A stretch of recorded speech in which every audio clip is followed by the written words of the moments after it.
Ate, sasabihin ko sana na yun yung pinuntahan natin, oh. Mababa pala yun. Saan sa tuktok. Namin baga may isa rin, oh. Sasabihin ko sana, ang baba lang pala. Sa isip-isip ko.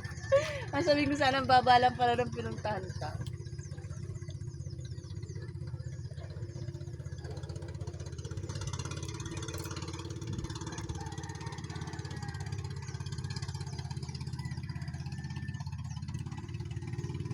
Pasayroon pala yan.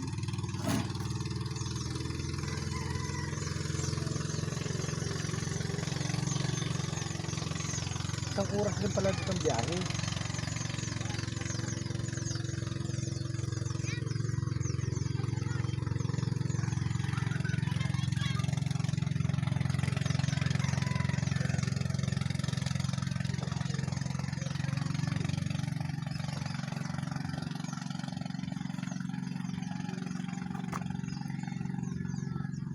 Mamaya pa yung mga darating, nandiyan pa yun, naglalaot pa yan.